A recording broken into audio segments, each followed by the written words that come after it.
وقل رب أدخلني مدخل صدق وأخرجني مخرج صدق واجعل لي من لدنك سلطانا نصيرا.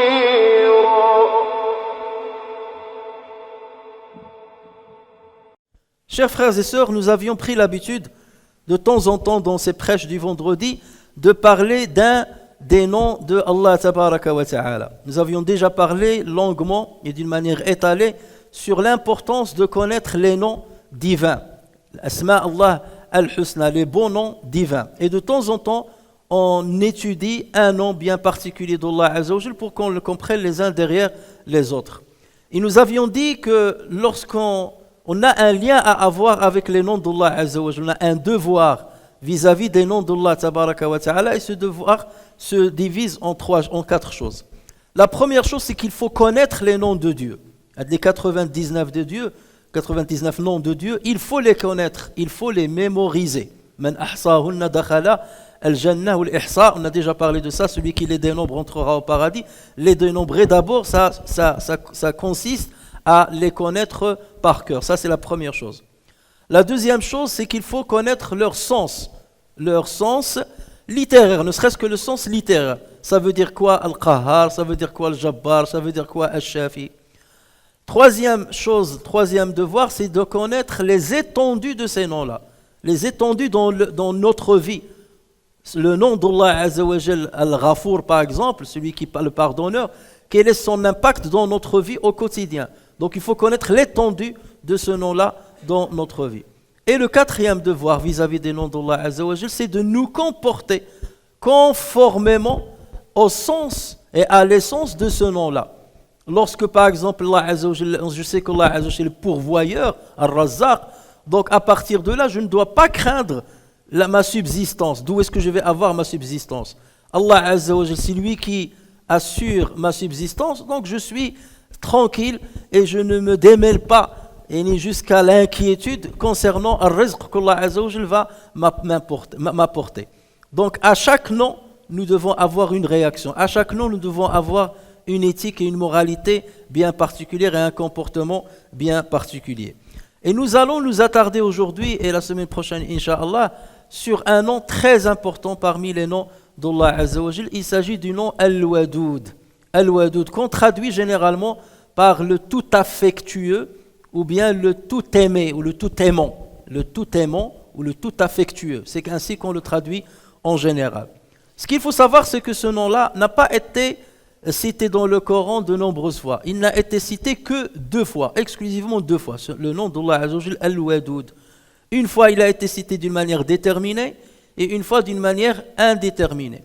Il a été cité d'abord dans Surat Al-Buruj, dans le passage où Allah tabaraka wa ta'ala dit wa huwa al-ghafuru al-wadud al-wadud dhul arshil majid fa'alun lima yurid. Et c'est lui le pardonneur, le tout affectueux, le maître du trône, le tout glorieux, il réalise parfaitement tout ce qu'il veut. Ensuite, il a été cité dans Surat Hud d'une manière indéterminée lorsque Allah Azza wa Jal nous narrait l'histoire de Shu'aib alayhi salam. Ce dernier s'adressa à son peuple en leur disant wastaghfiru rabbakum thumma tubu ilayhi inna rabbi rahimun wadud. Donc il enjoignait son peuple à implorer le pardon d'Allah Azza wa Jal. Il leur a dit implorez le pardon de votre Seigneur et repentez-vous à lui. Mon Seigneur est vraiment miséricordieux et plein d'amour. Donc c'est ça le Wadoud. Il est plein d'amour, il est très affectueux. Quant au sens littéraire du terme Al-Wadoud, alors Ibn Manzour, qui est une référence dans la signification des termes de la langue, de certains vocables de la langue arabe, il dit Al-Wuddu wal-Mawaddatu signifie l'amour, signifie le mahabba wa al-hub. C'est ça la signification de Al-Wadoud. Et le Jawhari a dit, lorsqu'en arabe on dit wadadtu Ar-rajula wuddan, ça veut dire je l'ai aimé, un grand amour. Et Abul Qasim al-Zajjaji, qui est un grammatical du 4e siècle de l'Hégire, il dit que al-wadoud a deux sens. Le premier sens, c'est un nom de sujet. Al-wadoud, ça rime avec fa'oul. Et le fa'oul, ça c'est un terme de superlatif qui fait référence au superlatif.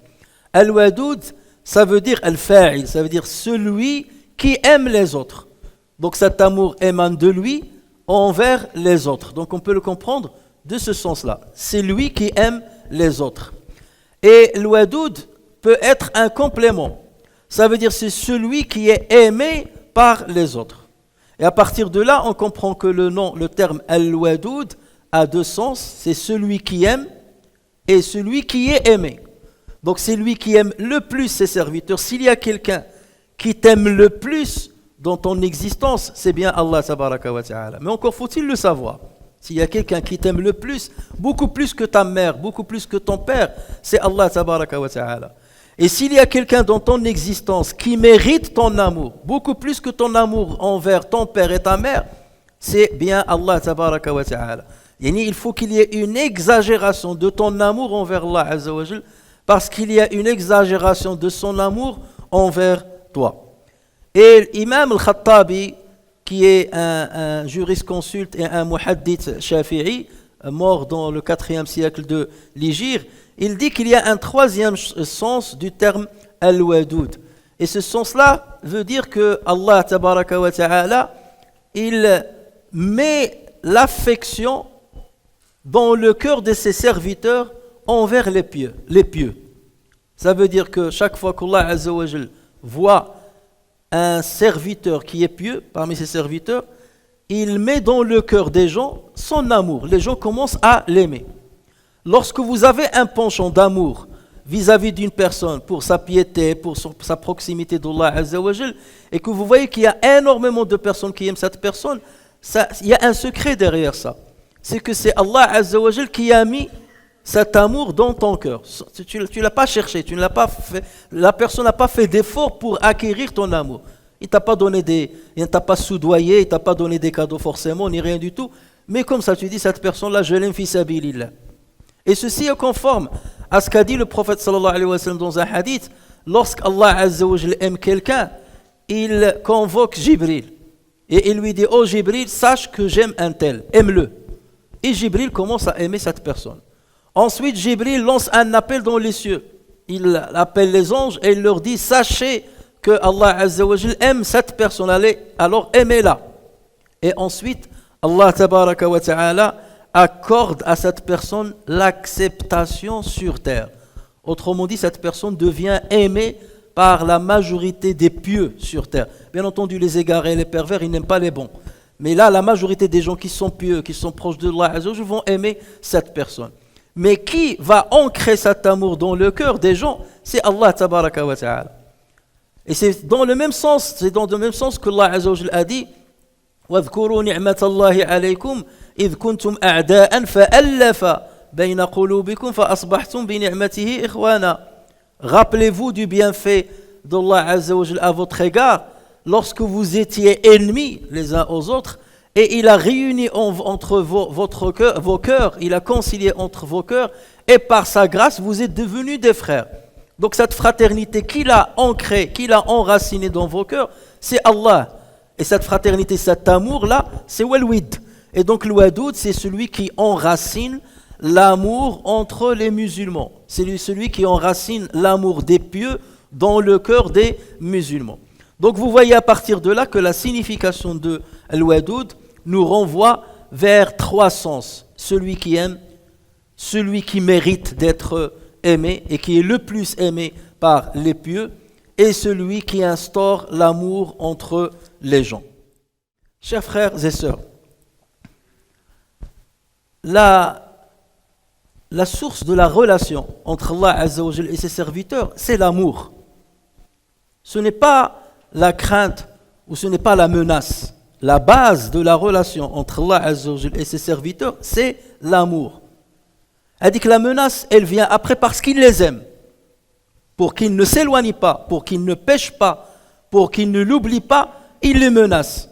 C'est pour maintenir leur proximité de lui. Mais la base de cette relation entre Dieu et ses serviteurs, c'est l'amour. Donc Allah Azza wa Jal aime ses serviteurs. Et il veut qu'ils l'aiment à leur tour. Et c'est pour cela que lorsqu'on voit où Allah Azza wa Jal a cité le nom Al-Wadoud dans le Coran, il a cité dans deux endroits comme on a dit tout à l'heure, mais dans les deux endroits, il cite le nom Al-Wadoud couplé au nom de Al-Ghafour ou bien de Rahim. Ou le Ghafour, c'est-à-dire le pardonneur, ou bien Rahim, le miséricordieux. Dans Surat Al-Buruj, wa huwa al-Ghafour al-Wadoud. Il est le pardonneur et le tout aimant, ou bien le tout affectueux, le Wadoud. Il est pardonneur et le Wadoud.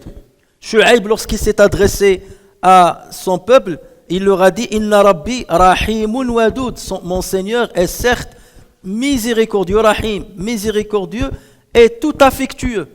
Donc vous voyez toujours ça, le Wadoud, le terme Wadoud, le nom de Dieu là, il a été couplé à Al-Maghfira et il a été couplé à Al-Rahma. C'est quelque part pour qu'Allah Azza wa Jalla nous dise à la base je vous aime, c'est la base de la relation qui me lie à vous. Mais il vous arrive de pécher, il vous arrive de me désobéir, il vous arrive de m'oublier, il vous arrive de vous éloigner de moi. Mais est-ce pour autant que je vais vous détester? Non, je ne vous déteste pas. Parce que j'attends toujours votre retour. Le amour que j'ai pour vous, je le maintiens. Et dès que vous revenez, cet amour, il n'a pas été écorché. La moindre des choses. Et c'est là où on se rappelle de tous les hadiths où le prophète sallallahu alayhi wa sallam nous dit lorsqu'un serviteur se repent à Allah Azza wa Jal, Allah Azza wa Jal se trouve tellement heureux du retour de son serviteur. Il y a un point, exactement comme un homme qui a perdu sa monture dans un plein désert et qui plusieurs temps après l'a retrouvé, et tellement il était heureux, il s'est exclamé en disant « Ya Allah, tu es mon serviteur et je suis ton Seigneur ». Il a inversé les choses tellement il était content. Donc Allah Azza wa Jal est plus heureux que cet homme-là parce qu'il a retrouvé son serviteur qu'il aimait tant. Donc ça, lorsque j'entends ce terme-là, chers frères, ça veut dire quoi? Allah Azza wa Jal, il t'aime. Il t'aime. Et même si tu arrives de t'éloigner de lui ou de commettre un péché, reviens vite. Et si tu l'aimes, tu ne dois pas normalement, à la base, tu ne dois pas t'éloigner de lui. Mais si ça t'arrive, sois rassuré. Il continue de t'aimer.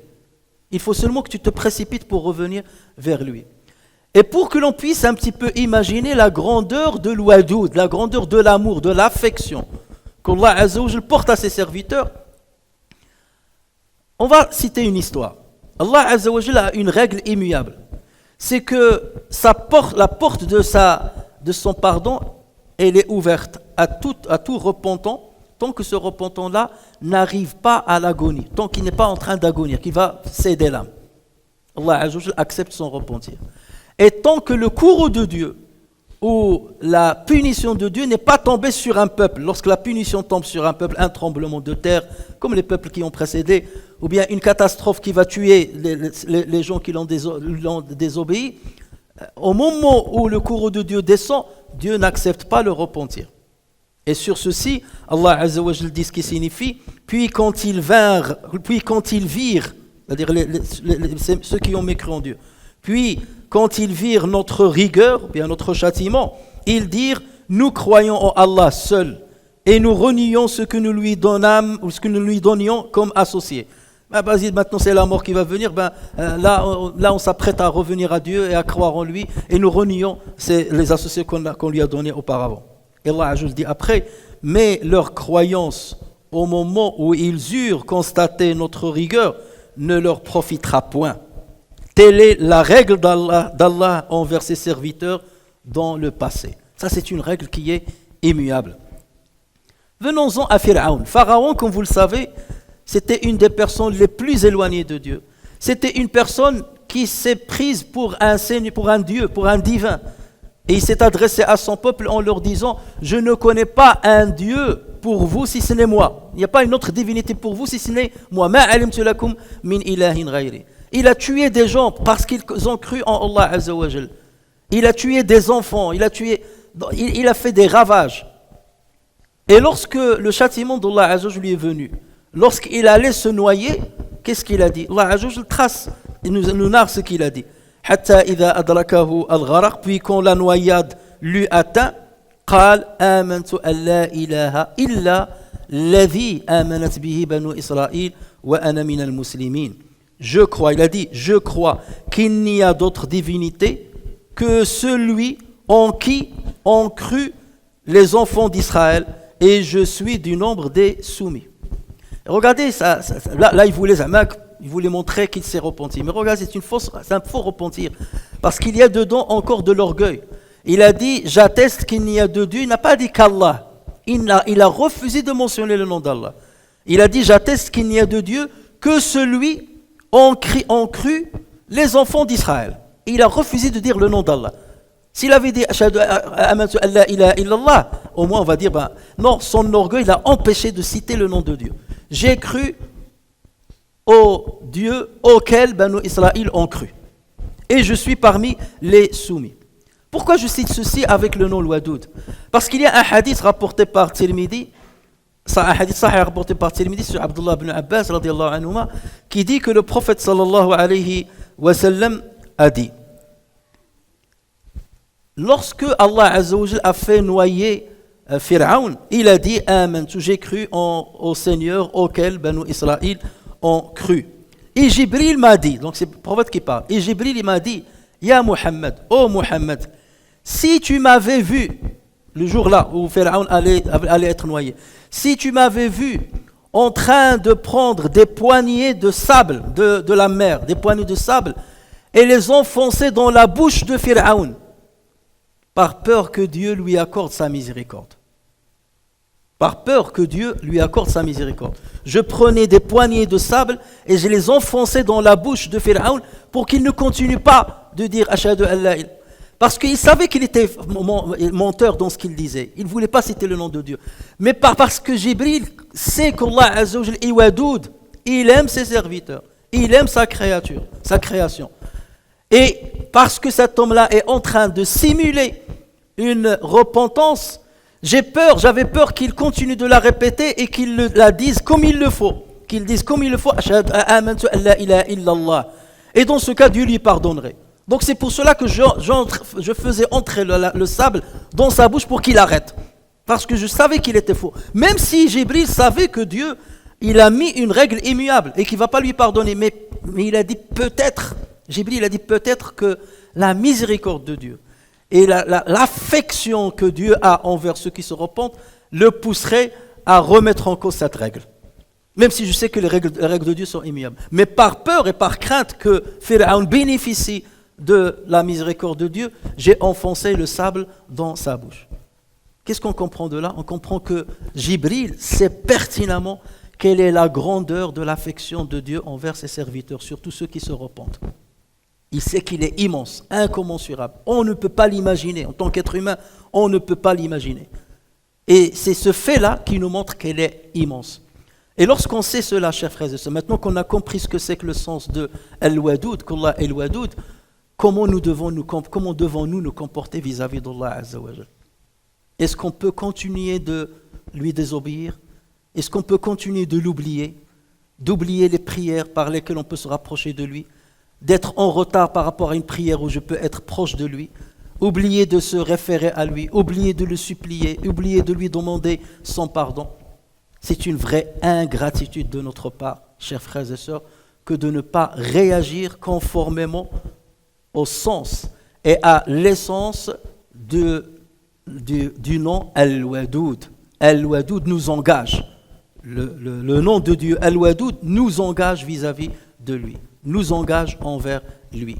Et c'est sur cela que nous devons méditer pour savoir comment réorganiser nos priorités dans notre vie et comment renforcer notre relation avec Allah tabaraka wa ta'ala.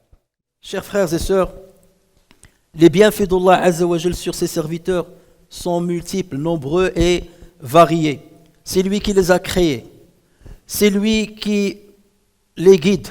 C'est lui qui leur a envoyé des prophètes. C'est lui qui a descendu sur eux des livres. C'est lui qui pourvoit à leur subsistance, qui leur donne leur subsistance. Il leur donne l'argent, il leur donne la santé, il leur donne la force. C'est lui qui leur fait tout ceci. Et malgré cela, regardez comment Allah Azza wa Jal, il parle à celui qui a commis le péché et qui revient à lui. Dans le hadith authentique rapporté par At-Tirmidhi, Allah Azza wa Jal, un hadith bien entendu Qudsi, Allah Azza wa Jal dit: ô fils d'Adam, tant que tu m'invoques et que tu espères en moi, je te pardonne ce qui a été de tes péchés et cela ne m'importe pas. Ô fils d'Adam, quand bien même tes péchés atteindraient les nuées du ciel, puis que tu me demandes pardon, je te pardonnerai et cela ne m'importe pas. Ô fils d'Adam, quand bien même tu viendrais à moi avec des péchés aussi grands que la terre, puis que tu me rencontres sans rien m'associer, je viendrai à toi avec un pardon aussi grand que la terre, ou aussi grand que ses péchés. Tant que tu viens à moi sans associer avec moi une autre divinité. Il n'a pas dit tant que tu viens à moi, exempt de péché, saint de péché. Non, il dit tant que tu viens à moi sans m'avoir associé. Et c'est pour cela que Ibn al-Qayyim, rahimahullah, il dit, ce qui est étonnant, ce n'est pas qu'un serviteur se montre humble devant son maître et ne se lasse pas de le servir, puisqu'il a constamment besoin de lui. Ceci ne doit pas nous étonner. Tu trouves un musulman qui ne cesse de lire le Coran, qui ne cesse de prier à l'heure, qui ne cesse de jeûner la journée, qui ne cesse de prier la nuit. Est-ce que ceci doit nous étonner? Ça ne doit pas nous étonner. Pourquoi? C'est un serviteur qui s'adresse à son maître, à son pourvoyeur, à celui sans qui il ne serait pas là. Donc c'est tout à fait normal, ça ne doit pas nous étonner. Mais il dit, ce qui est véritablement étonnant, c'est qu'un maître, ça veut dire Dieu en l'occurrence, c'est qu'un maître cherche à se rapprocher de son esclave par toutes sortes de bienfaits, qu'il lui témoigne son affection par toute forme de bonté et de bienfaisance, alors qu'il se suffit pleinement de lui et n'a nul besoin de lui. C'est ça qui doit nous étonner. Nous devons être étonnés qu'Allah Azza wa Jal continue d'agir envers nous avec amour, d'agir avec nous avec mansuétude, d'agir avec nous envers nous avec bonté, avec miséricorde, alors qu'on est des pécheurs, alors qu'on est faible, alors qu'on est loin de son chemin. Mais heureusement qu'il est Al-Wadoud, heureusement qu'il est Al-Wadoud, et il est à l'image et à la hauteur de ce nom. Et c'est ainsi que nous devons aimer ce nom-là, et aimer celui qui le porte, mais nous devons connaître quel est notre engagement vis-à-vis de ce nom, et on en parlera, Inch'Allah, la prochaine fois.